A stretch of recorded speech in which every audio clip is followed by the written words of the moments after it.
Welcome back to another episode of Small Ball with Kenny Beecham. The second round of the playoffs. Going into it, you thought immediately, well, the Cavs have been one of the best teams of basketball. We'll see them in the conference finals. The Celtics are the defending champions. We'll see them in the conference finals. OKC just ran through every single team in the regular season. We'll see them in the conference finals. It was really only one series that a lot of people were thinking about, right? Well, the underdog is leading 3 of the 4 series. And the one series that the underdog isn't leading, it's a 1-1. So not even the favorite is out there doing some crazy stuff. This is a ridiculous second round. And you know what? I was going back and listening to episodes of Numbers on the Board, which you should also be watching. And I hate how dismissive we became on some of these matchups. I'm not falling for that again. I'm not just going to assume because a team did this in the regular season, the Knicks are 0-4 against the Celtics, some of them being big blowouts, that means that the postseason is going to come around and that's just who it is. I think we may have spent 3 total minutes talking about really what could happen in the series, and we all walked out saying, Celtics in 5. Pierre's a Knicks fan. He said Celtics in 6. He gave his team an extra game.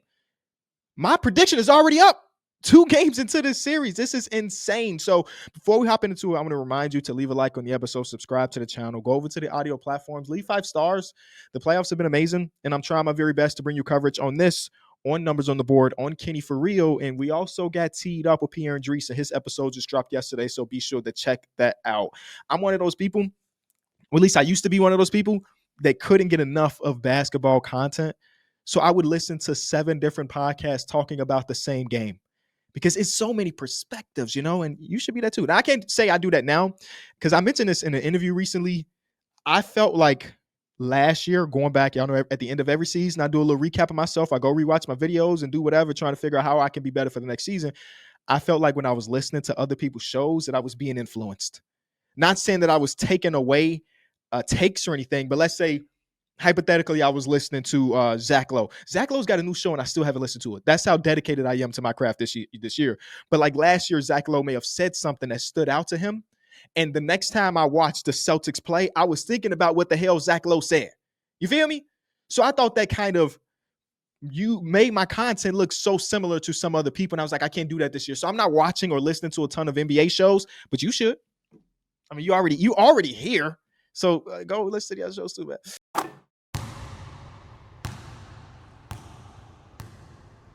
I have no idea where we want to start. Actually, I do know where I want to start. The Knicks. Listen, there's a lot of different ways this series could go. This was very last, if I'm saying like the probability. What are the probability? 2 games in, how do you expect this series to go? Will it be 1-1? I could see that happen, even though the Knicks didn't beat the Celtics at all in the regular season. Could it be 2-0 on the Celtics side? Home court advantage at the TD Garden? Yeah, I would guess that was number 1 on the Knicks being up 2-0 is insane. Not only are they up 2-0, they're up 2-0 with 2 20-point second half comebacks. We always say in 2025 basketball, no lead is safe. But usually 20 points with 4 minutes to go in the third quarter, you should be good enough to retain that lead, unless you are a team that is trying to actively lose. We've seen some teams have a lead like that and say, oh, my starter's not playing for the second half. The Celtics are a championship team. They've blown 2 20-point leads. The first time in playoff history where somebody has blown 2 second half 20-point leads in back-to-back games. It is a lot. And I'm going to spend some time talking about the Knicks because this is the most the Knicks have been buzzing in like ever, I guess. Because, I mean, last year's playoffs was pretty fun, right? We got a 7-game series versus the 76ers, and then things kind of fell apart after that because of injuries and all. And things were hot then, but now you guys are up 2-0 on the defending champions. There's a couple people I want to give credit to, and I'm going to start off with the head of the snake. I was going to say Jalen Brunson. I'm talking about Tom Thibodeau. What? Walking away from their series versus the Detroit Pistons, I thought to myself, okay, Tom Thibodeau is going to go into this next series, maybe get a game, maybe get 2, and then he's probably going to get fired because the way he wants to play is not in line with the roster that Leon Rose had orchestrated. In my mind, Tom Thibodeau was going to be canned, or they're going to mutually part ways, which is a way people will be saying it nowadays.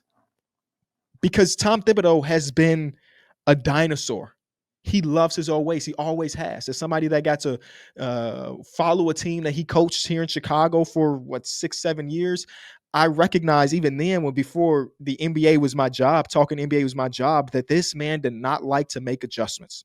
He had something that he knows that's going to perform well, and if it doesn't perform well, so be it. That was bad luck. Next game it will, and then the next game it will. If the second game didn't do it, then the next game it will. Oh my God! Now we're down 3-0. This series so far, Tom Thibodeau has completely scratched his normal traditional defensive schemes, which again is so mind blowing. Tom Thibodeau came into the scene as like this. I don't want to say use the word pioneer because I feel like that might be pretty strong here, but like this defensive guru, right? You think about his time with the Boston Celtics when he was with Doc Rivers and some of his other stops. He was known for the defensive side of the ball. Ice. Yeah, Tom Thibodeau did all of that, and he found the thing that really works in the NBA. But in the postseason, it's been a struggle to make that thing happen, make that thing work. So going into this, when I did my 3 minutes of coverage on this series, I was talking about how there is somewhat of a formula to beat the Boston Celtics. As good as the Boston Celtics are as a defending champion, they're not invincible. This is not the Golden State Warriors when they had Kevin Durant. Like, this team can lose a 7-game series. And the Orlando Magic kind of put together a little blueprint to say, hey, man, this is how you can really get under the skin of the Boston Celtics. You really make them think.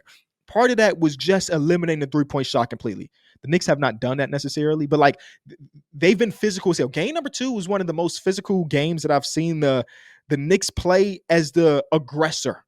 Because I truly do believe that in their first round series versus the Detroit Pistons, they weren't the aggressor. They were reacting to what the Pistons were doing. In game number 2, Karl-Anthony Towns was beating people up, man. In game number 2, OG Anunoby is everywhere. Josh Hart is everywhere. So the Orlando Magic laid this blueprint. Unfortunately for the Orlando Magic, they don't have any offense to kind of show the defensive blueprint and say like, hey, we can win these games because of it. The Knicks have taken some of that. The Knicks are not a team in the regular season that was really okay with conceding switches. They recognize we have Jalen Brunson. He is 5'10 and a half, maybe. We have Karl-Anthony Towns, who the last time Karl-Anthony Towns played full-time center, it was so bad that the team had to go acquire one of the greatest offensive player of this generation so he can move up to the 4-man so somebody can be on that back end. It had been bad defensively for Karl-Anthony Towns. They don't want to concede switches. They want to play their drop coverage. They want to let OG Anunoby and Mikal Bridges be these point of attack guys. But now in this series, the Boston Celtics are hunting, and they're getting what they want. They're getting the switches they want, but they are not capitalizing. And I just didn't expect the Tom Thibodeau team to be okay with conceding like that. Jalen Brunson's playing in space. Karl-Anthony Towns is playing in space. I saw a stat earlier that said when they've used Karl-Anthony Towns in the pick and roll so far, the Celtics are scoring 0.8 points per possession. Karl-Anthony Towns, man. Insane.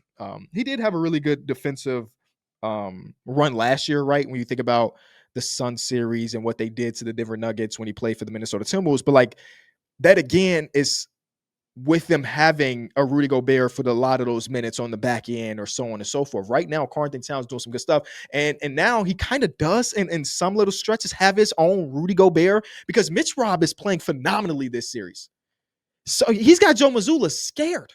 Joe Mazzulla fouled Mitchell Robinson not to send him to the free throw line because he saw that OG Anunoby was about to check into the game for him. He would rather all defensive caliber OG Anunoby be on the ass of Jason Tatum and Jaylen Brown than let Mitchell Robinson touch the court. Insane. So Tom Thibodeau, you get a ton of credit through these first 2 games. I don't know what the hell is going to happen for the rest of the series, but I'm going to tip my cap right now to Tom Thibodeau because I just did not see them being able to change their defensive rules, their defensive ideals. And they have. And I don't believe the Celtics were necessarily prepared for these things. And I think that's going to matter for the rest of the series. I don't think Joe Mazzulla has coached a very good series, but we're going to talk about that. Before we get to, again, the Celtics, let's continue to give our flowers. Jalen Brunson has been the closer of the entire playoffs. I think he's leading the whole playoffs in total points, but he's leading the fourth quarter in total points by like 100. Like, he is killing the game. And even last night, or I guess 2 nights ago, as you're watching and listening to this episode, Jalen Brunson having a great offensive game. And then the fourth quarter came around. I was like, yeah, I'm Jalen Brunson. I can draw a foul, hit 2 free throws, and put us up by 1. Right? One thing that we can say right now through the first 2 games is that the Knicks have had the best player on the court both games. And that guy has been Jalen Brunson. Well, I guess in game number 1, until we got to the fourth quarter, it was OG Anunoby. And then last night, you might argue that it was Josh Hart. For the most part, the Knicks have had the best player on the court. OG Anunoby has been flying around like crazy.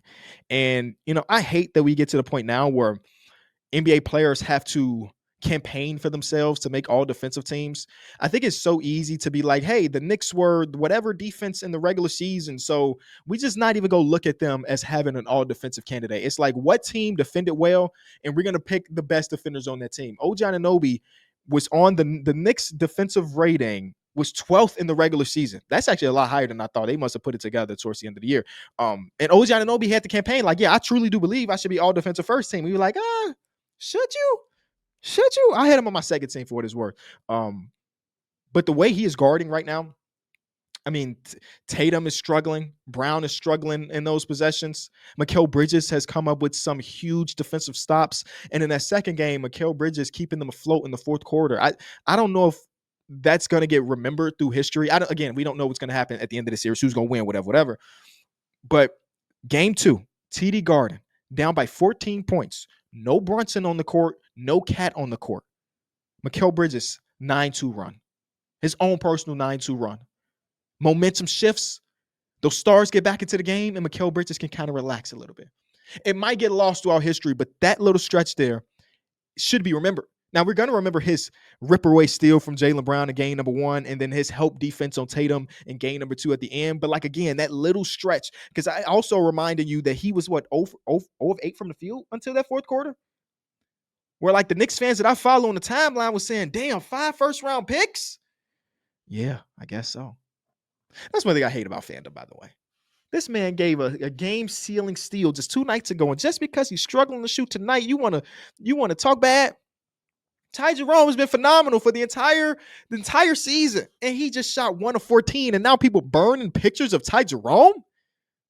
Don't let fandom do that to you. If you listen to this show, you're probably in the right headspace, but don't let fandom do that to you. So the Knicks going up 2-0, and, going back to Madison Square Garden, it's some really cool stuff.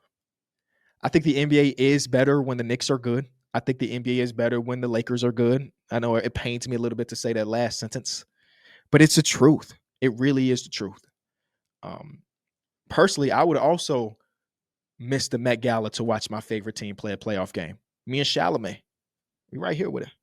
We right here. Spike Lee, he went to the Met Gala instead of watching game 1. We give him a pass. He was there every night when the Knicks won 20 games. So we gonna get Spike a pass there. So, all right.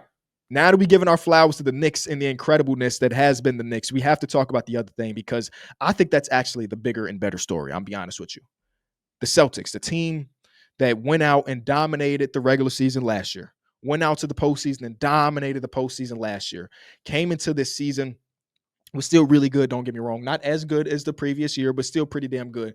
And we talked about this 3 months ago, right? 3 months ago. I went through the history of saying, hey, man, we always give the defending champion a little bit too much credit, right? I went through the history, right? After the year the Denver Nuggets won a championship, they were the heavy favorite for the majority of it, even though the year after that, they didn't look nearly as good. The year after the Lakers won a championship in the bubble, we come back, and though they were like a 7 seed, everybody still had them winning a championship, because that is the thing that we've seen. The last time we saw them, they were the best team in the world because they had the best team in America because they had the Larry O'Brien trophy, right? That is our last memory. But we sometimes don't look at what it is in the right now. Teams catch up. Players play differently. I mean, hell, they were the best shooting team of all time last year. This year, not so much. They're shooting 25% from 3 in these first couple games. So the story is more about how the defending champions look so far away from defending champions that it's kind of scary. I don't know if I've seen, I don't want to be hyperbolic, and that's usually my character, so let me take a step back. A team coming off a championship, but also coming off a really good regular season, right? Because, again, I'm thinking about the Lakers. They won the championship, then they had all the injuries, and then they were the 7th seed. I wasn't surprised that they did not advance to the championship. You know what I mean? I wasn't surprised of that. But this is a Celtics team that won the championship, came back, still ended up being one of the top teams in the league, still took care of business in their first round, and then got to a second-round opponent and was like, nah, We're not that same team. They're not playing the same. They don't have the same energy. Their heads are head down. Like body language, it's not something we talk about a lot on this pod, but the body language is nasty. I've never seen people clamoring at the hands like they've never been in this position before. And that's who the Celtics look like. Like it has been so very mind blowing. There's so many people we can point to. Let's start off with their head of the snake. Mazzulla Ball can't be and probably won't be the reason they win a championship again. If they do end up coming back and winning the series and winning the next round and winning the next round, it won't be because of Mazzulla Ball. It will be because they've transitioned a little bit. In game number one, they missed the most amount of threes in playoff history. And then everybody was like, no way they tried to do that again. And then it got so bad that in game number two, they started off the game with a couple threes, but every time they touched the paint and they scored in the paint when it was Jaylen Brown being guarded by Josh Hart, the fans were on their feet. Not because this was a good bucket, but because they haven't been used to seeing their fellas get to the basket. So they did kind of shift it a little bit, and then they reverted to their old ways. Mazzulla says after the game, I thought we got some really good looks, and they didn't ultimately go win. And I went back because does he got a point? And honestly, yeah, I think he does have a point. You have like 3 open 3-pointers in that last couple minute stretch. But I think my major problem with it all is the way these shots are being generated. It's going to be games where you don't hit shots. It's going to happen. This team has done a very poor job of getting good looks. I don't know what the numbers say as far as what percentage of open shots are open, because I remember when the Bulls played the Lakers earlier in this season. That was the Josh Giddey game. Go watch that highlight reel if you ain't. Bulls are out of timeouts. 2 seconds left. Giddey for the win. Go! My God! I cannot believe this. I watch at least once a day.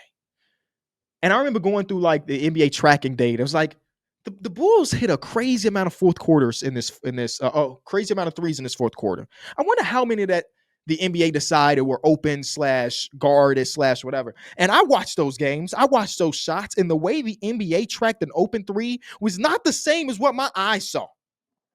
So I don't know what the tracking data say, oh man, of the 100 threes that they've missed so far in this series, 70% of them have been open. I don't know what that is, but I promise you that's not really what it is.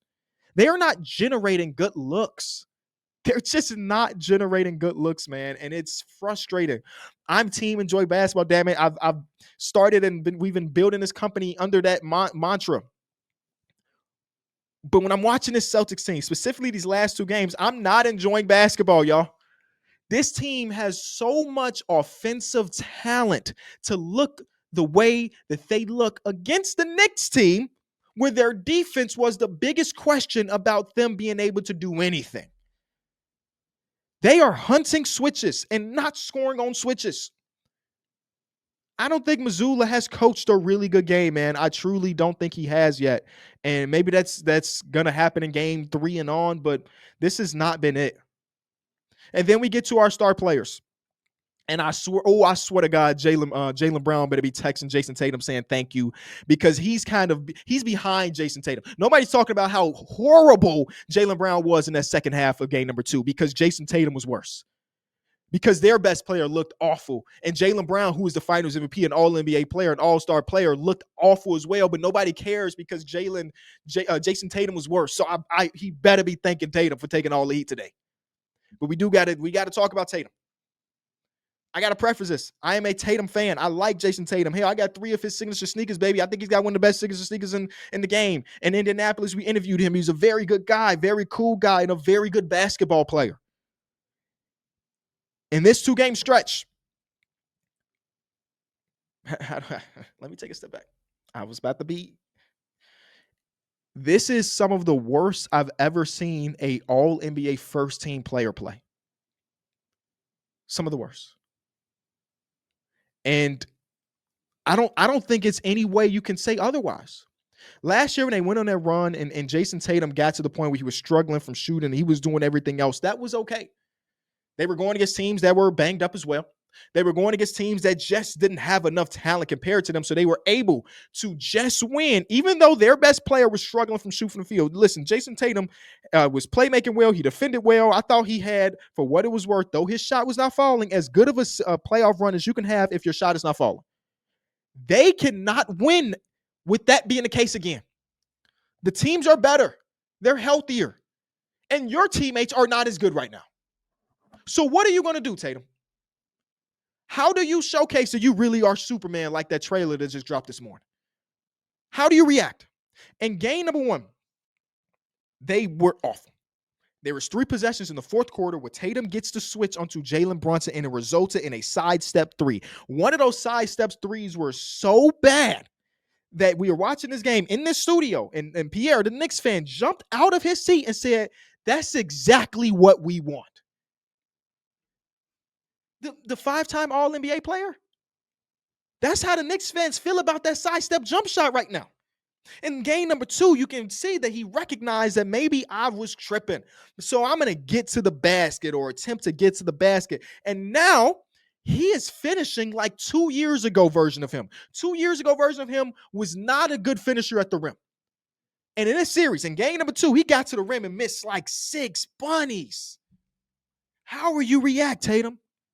Your team is only up by 10 points. The momentum has shifted in this fourth quarter. Shout out to Mikal Bridges. You check back in with 5 minutes to go. What is going to happen? And the answer was bad shot. Get the switch with 7 seconds to go and result in nothing. Open 3-point in the corner. You did get that one. But the thing that bothers me the most is that they're not even attempting anymore to make the Knicks think on the defensive side of the ball. How will the Knicks react if you put them in rotation? Now, it's hard to put a team in rotation and switch and everything, but how do you think they're going to react? When you come down with 5 minutes to go in a game that you have the lead in, and you have 4 possessions that the ball doesn't touch any other hands other than the first guy, you're playing into the other team's game plans. That's what they want. They don't want you to swing so you can get an open 3. They would rather you go 1-on-5. And it felt like it was like, damn, I've been struggling. I got to do something. Or I'm going to take OG Anunoby by myself to the baseline and take a turnaround mid-range 2 on one of the best defensive players in the league. How do you respond, Zero? The game is on the line. They have the one play. Tatum gets right to the basket, just right past Mitchell Robinson. Didn't even get Mitchell Robinson an opportunity to react. I'm like, oh, that's beautiful. The game is still in the balance right now. You can win this game. They go down. I think that's the possession where Jalen Brunson gets fouled. He hits 2 free throws. Now you're down by 1. And you try to run the exact same thing. This time around, OG Anunoby did a fucking phenomenal job blowing it up, and Mitchell Robinson did a phenomenal job of preventing you from doing that same thing. You get to the left side, and then you stop. And you recognize, oh, snap, I am in trouble. I'm not even going to shoot it at the rim. This is really insane. I just don't know how the biggest of big Tatum fans can even say anything positively about this series so far. You just can't. 7 of 23 in game number 1 and 5 of 19 in game number 2.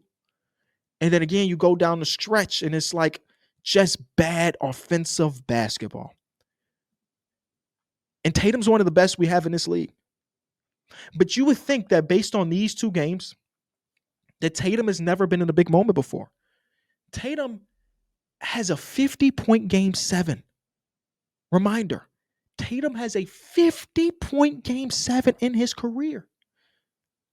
When they played their series, what series is this? Oh, it's going to bother the hell out of me. Let me see if I can find it really, really quick.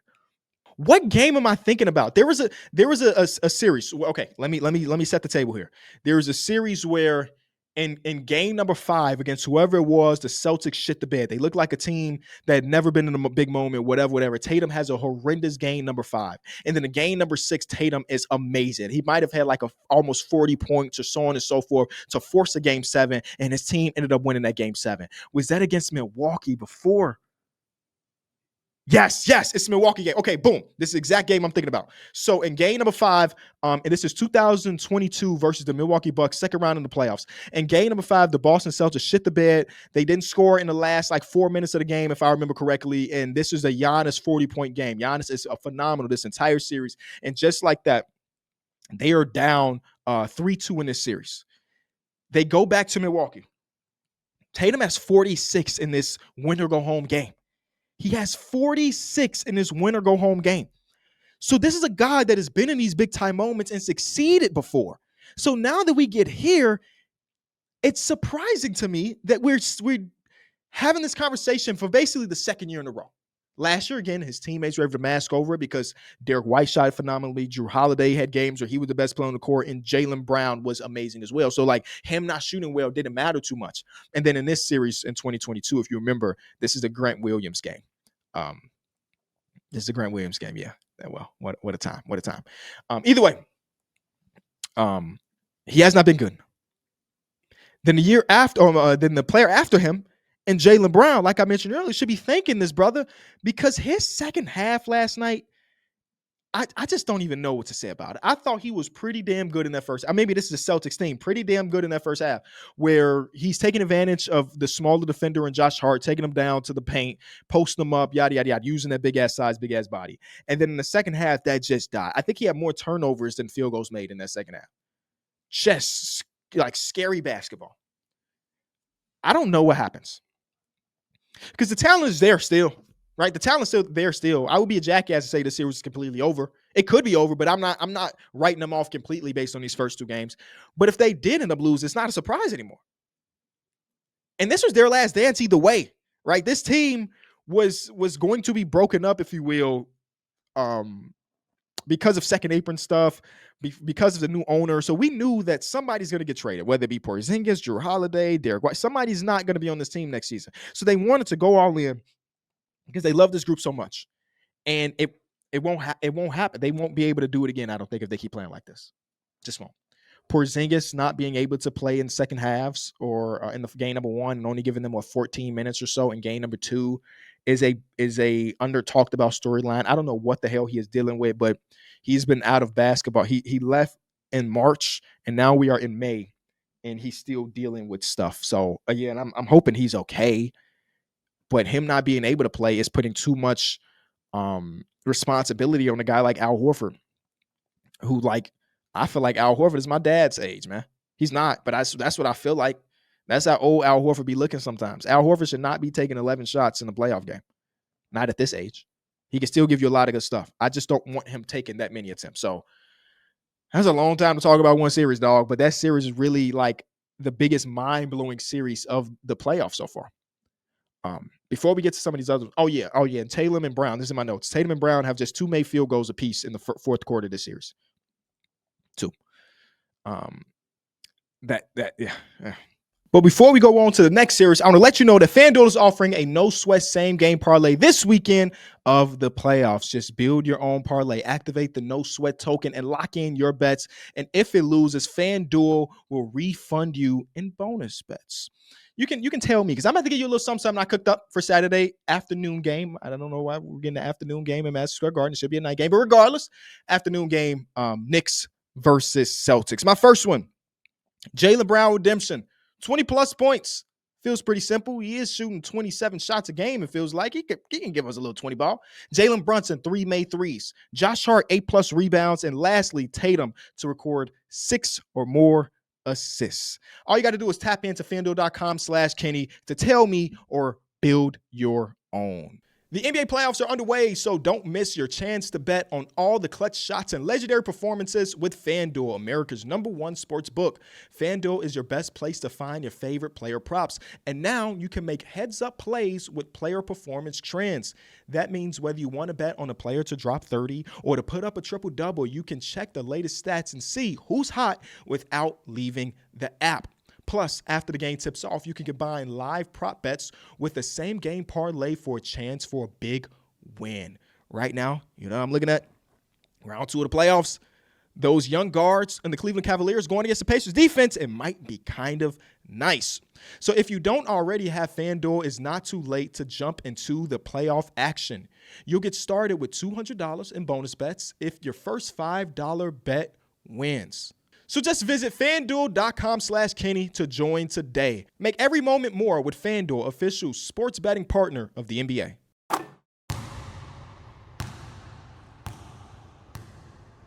All right. Let's go around. And matter of fact, let's stay here in the Eastern Conference as we talk about the Indiana Pacers being up 2-0 on the Cleveland Cavaliers. I got nothing but love and respect for the Pacers.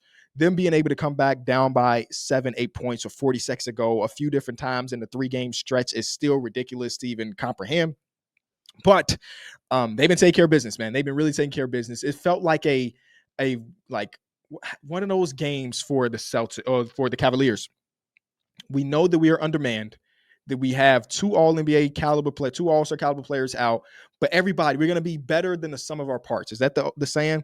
Max Strus comes in, has a good game, even though he turned that damn ball over on the inbounds. Sam Merrill comes in and shoots it very well. They just had a lot of different people come in and step up, but they ran out of gas. Donovan Mitchell put together one of the best playoff performances we've seen. Like, it was really that good. Just get into the basket, get into the rim, get into the free throw line time and time again. And I do believe all of that contact and all of that aggression did get him to the point where he may have just completely died out towards the end of this game, lost all of the energy necessary to keep them afloat.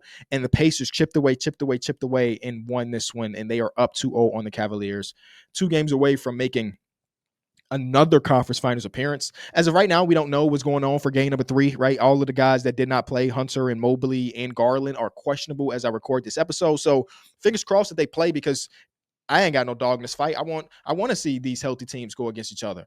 But I do want to talk about Halliburton. As you know, when Tyrese Halliburton was drafted, there's a little story here, a little personal story about Tyrese Halliburton. When Tyrese Halliburton was drafted, I hit him up. Didn't know him yet, but he was just drafted by the Sacramento Kings. I think it was pick number 11, pick number 12. I forget exactly what it was. He gets drafted, and because I saw him, pick number 12. I saw him in Dom 2K's string. Dom 2K is another creator on this platform. Shout out to Dom, one of the OGs as well. And they was just chilling. And I know Dom, and I'm like, man, introduce me to your boy.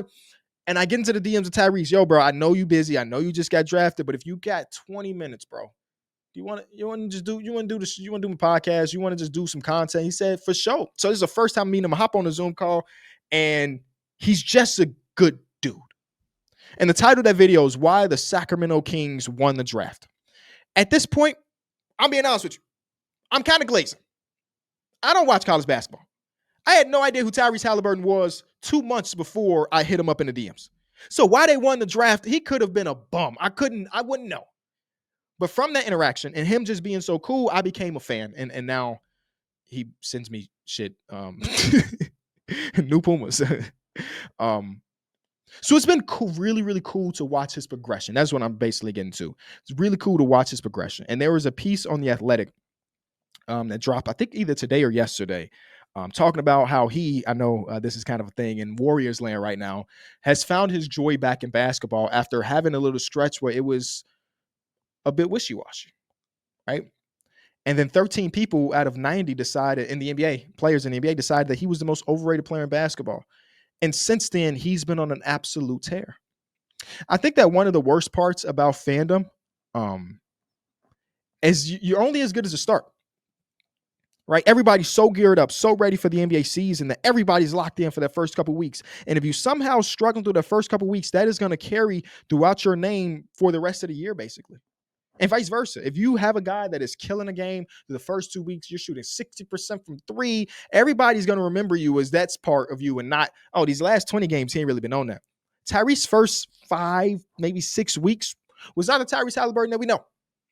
I don't got no intel on this, but a lot of people speculating. I'm talking about people that write articles and reporters speculating that he was still dealing with some injury stuff. And he didn't look really good.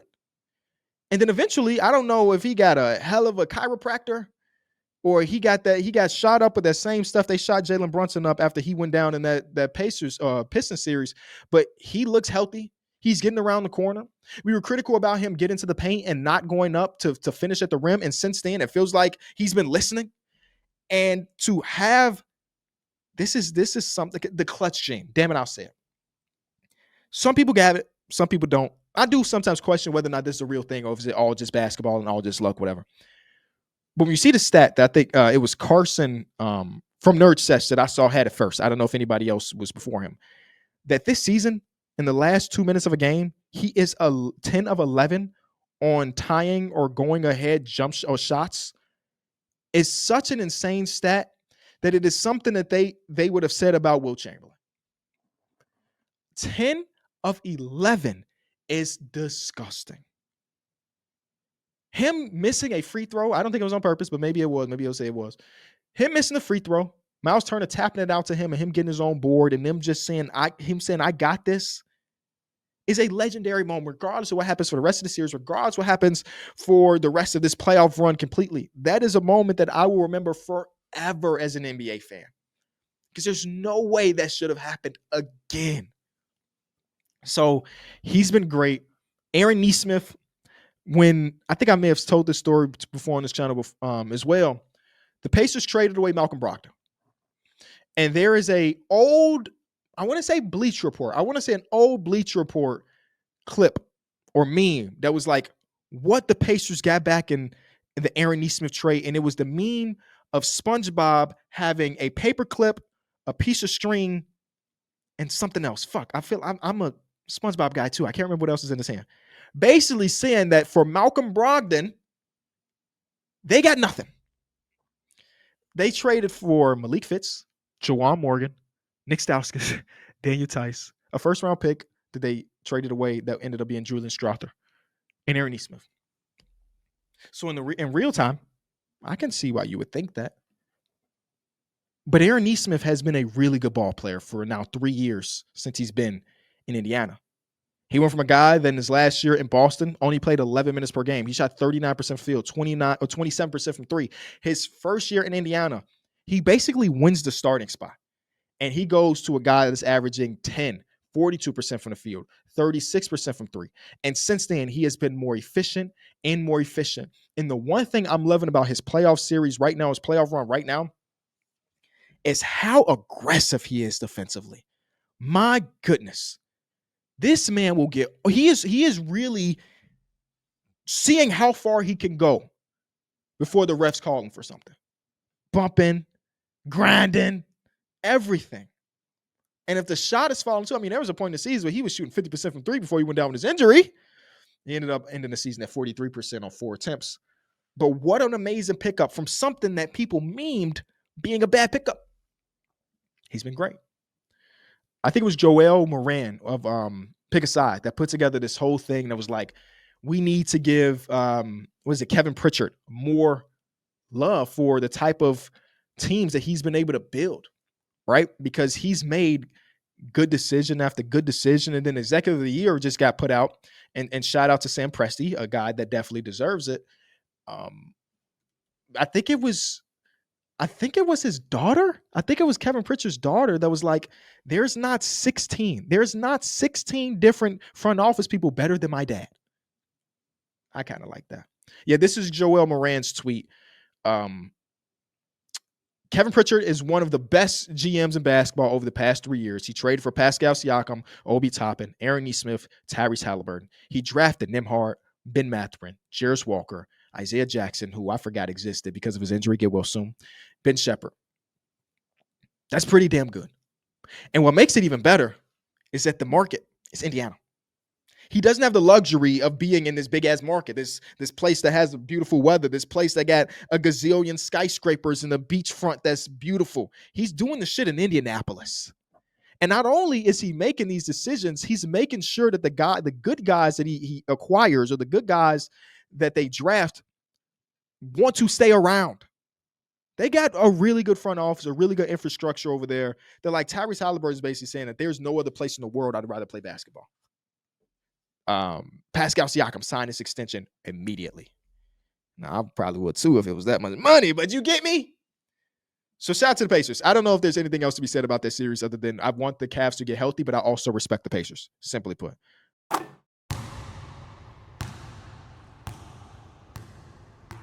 Oh, shout out Ben Mathurin. Just been holding it down when necessary. They were down by 20 points. Ben Mather was one of the few people that was really in them trenches and getting to the basket and being aggressive over and over again. Cool. Let's go to Timberwolves versus Warriors. I'm not gonna spend a ton of time on this one because that's the tonight's game. Yeah. So I filmed these videos. I'm filming this video on Thursday, so you're not hearing it's a Friday. So I don't want to go too much into it because damn it, we don't know what's gonna happen in game number 2. But I will say the Steph Curry injury stinks. Injuries are a part of the game. I feel like every single team right now is dealing with something. Unfortunately, or the thing that the Warriors are dealing with is the best player. Like it's different than saying Porzingis, who's really important, being out. It ain't their best player. For the Warriors, it is. And I do want to give a ton of respect for what they did in game number 1. Them being able to hold it down after Steph Curry goes out with 13 minutes played, and Jimmy Butler, when things were not looking as great, put his foot down and stopped this game, stopped them streaks. We saw Pat Spencer get into the game, and they played 13 people, it felt like the Warriors did. So I want to give them a ton of credit. But Steph Curry being out stinks. Not as a neutral fan, I just love Steph Curry, watching Steph Curry play, but it does change the series, obviously, right? And I was thinking to myself, and I was asking the guys this, Steph Curry, they say he'll be reevaluated in a week, and with a week, we're talking about game 5, but it's not like he'll be back game 5. He's reevaluating game 5, and these hamstrings can be disgusting. So I don't know exactly when he'll be back. And I was asking, could they still do it? Do you think Minnesota is that overpowering that there's no chance that the Warriors win if Steph Curry doesn't play until game 6? And the consensus from the guys was basically yeah, they can't win this without Steph Curry. Can Buddy Hield continue his hot streak? I don't know. But I think I kind of agree. It's been a little minute since Jimmy Butler has been putting up that 40-point playoff game. I think that's probably what they're going to have to need in order to make it happen. That's why I'm praying that we get the best timeline possible for Steph Curry, for him to be back. But yeah, the Wolves probably are in the driver's seat just based off that alone. They've been shooting it awful for the last 2 games. The last game that they beat the Lakers, and then game number 1 versus the Warriors, were awful shooting nights. You get that meme of Anthony Edwards seeing the 3 or hearing the 3-point percentage and been taking a step back. But because this game is happening tonight, I ain't got a lot to say about it. We'll see what happens in game number 2. Go watch Kenny for real, because I'll be doing a recap of that later tonight.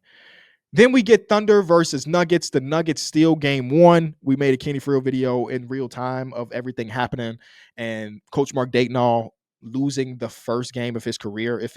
It feels like, and I mean a game that his decisions were the ultimate nail in the coffin. Obviously, Aaron Gordon had to hit the shot to miss the nugget, but him, doing the foul up 3 and not wasting enough time. We've talked about it time and time again. We were asking, how will they respond? And they responded with a nasty ass game. And you know what? Coach Mark Dayton had a crazy quote, or a great quote after. He was like, I don't look at this as a response game. I think we just play like we normally play. They put almost 150 up on the Nuggets, and the starters of both of these teams basically then played the entirety of the fourth quarter. Just saying. When you're the underdog and you win a game 1, losing game number 2 is not that bad. Losing game number 2 by 43, then you start to be like, what's going on here? It was just not a good Jokic game. And I know Nuggets fans will talk about the whistle, because I think OKC is also doing the thing I mentioned about Aaron Nesmith, trying to figure out what could they really get away with. In game number 1, I thought that they were physical as hell. I'm talking about OKC, didn't get a good whistle. That's how we get to the point with Chet, and everybody's in foul trouble from their side. This game around, they were physical as hell, but those same whistles weren't happening.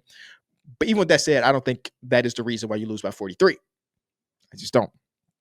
I thought that they turned these boys over time and time again. They basically played the perfect OKC playoff game. This is a team that's going to turn you over. This is a team that's going to want to get out on the break. And if they forced 20 turnovers in this game, 6 of them coming from Big Yoke himself, another 4 of them coming from Brody Russell Westbrook, who got into it a little bit with Jay Will after he pushed Yoke earlier in this game. So this is still another intriguing series. I still feel pretty good about the OKC Thunder. I said after their game 1, even though it was a bad loss, nothing about it made me change my opinion on how this series should go. I think that OKC has been the better team. so far, but that also was the case the first 2 games of the Clippers series. So who knows? The Denver Nuggets always find a way. You cannot count them out under any circumstance. Okay, that's enough playoff talk, I think. I don't know. We got Ask KB.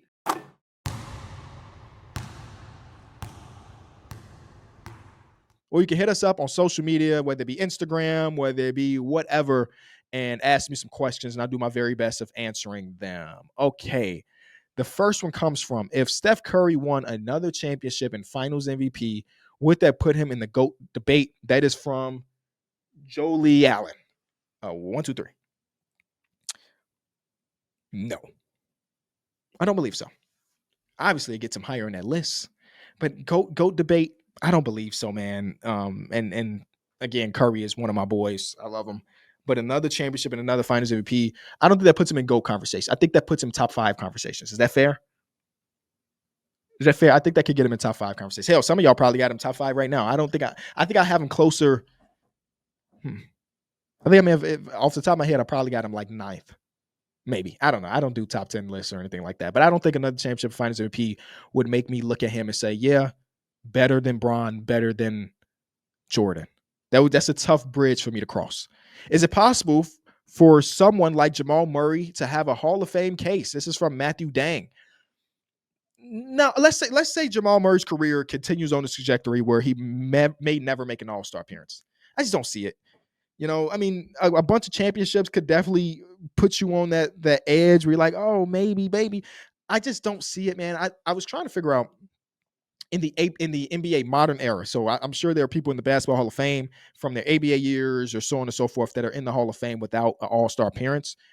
I just don't think that's the way it works. You know, like even if he wins 3 championships as the second best guy, I still don't think that would be good enough for him to make the Hall if he continues to go without All-Star appearances, without other accolades like an All-NBA or, so on and so forth. Majority of the people in our Hall have had peak years where they are making All-NBAs or they're making All-Star appearances and so on and so forth. Jamal Murray's peak happens to be April to June instead of October to February. So he never makes the All-Star game.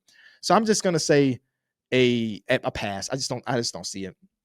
Watching the playoffs this year, what team / player matchups are you hoping to see in the future? Me watching the Sengun game is making me excited for a Spurs versus Rockets series. That is from Trut Fowler. Hey, I'm sorry to tell you this. Sengun might be playing in Milwaukee soon, buddy. So don't get ready for that type of series unless you're thinking the Milwaukee Bucks are going to the... No, let me chill. Now, I always like to see the good center matchups, right? So I really wanted to see another series where we get Timberwolves versus Nuggets. Is that cool? Can I say that? Because I like Rudy Gobert. Obviously we got the ones that could have happened, like a Lakers versus Warriors. The Lakers didn't do their part just because it's Bron versus Steph Curry. I know they're in the opposite conferences, so it would have to be a championship. But seeing a 7-game series where the Thompson twins are going against each other, they would never guard each other, by the way. But the Thompson twins are going at each other would be amazing. Because why would you put your best defender on their worst offensive player? So they'll never guard each other. But just small stuff like that. I feel like I can find the beauty in every single potential matchup. The Chicago Bulls versus the Lakers in the finals would be kind of cool. Maybe next year. And the last one comes from Ian Bates that says, realistically, what does Devin Booker's future look like with the Suns? Bright. Pun intended. Devin Booker's not going anywhere. And if he does, we ride in the streets. Now, if you're asking me what the Suns' future looks like with Devin Booker, that's a different question because I don't think that's bright at all. But as far as Devin Booker with the Suns, I don't think that we're going to see him get traded to the Pistons or him get traded to the Rockets like some people are mocking up. I think it would take like a King's ransom type of offer, and I just don't know if teams are ready to give that type of offer. I also just really like one-team guys, and Devin Booker is one of the one-team guys that I just enjoy. He means so much to the city. He means so much to the org that it would be kind of weird to see him get traded. So his future with the team is bright. The team's future is not, because I watched that interview with the new guy that they just hired, dog. I feel for y'all Suns fans, and that's me saying that. That's me. My team stinks. I feel for you though, bro, because he was giving such the political written out on a napkin by my boss answers I've ever seen. I don't know how many times he used the word alignment in that interview. 37. You have to create that identity, build that alignment, and then you have to, as I said, execute that vision. It might be a tough little stretch, Suns fans. I'm sorry to do it to you, man. I'm sorry I'm even bringing it up. Yeah, I think it's Matt Ishbia. He hired his homeboy. And hiring your homeboy to help you at a moving company is a lot different than hiring your homeboy to run a goddamn organization. So I don't know what the hell is going to happen. Maybe Devin Booker won't be a Sun because of this guy. But I think this is where we wrap today's show. If you enjoyed it, be sure to leave a like, subscribe. Like I mentioned, I'm trying to every single day give y'all a Kenny for Real video, which is real reactions right after games end. So if you have not been tuned in there, go check it out. Go check out TPPR. Go check out Numbers on the Board. I do want to say we got something special coming up on Numbers on the Board. You just gotta wait and see. Appreciate y'all. I'll see you next episode.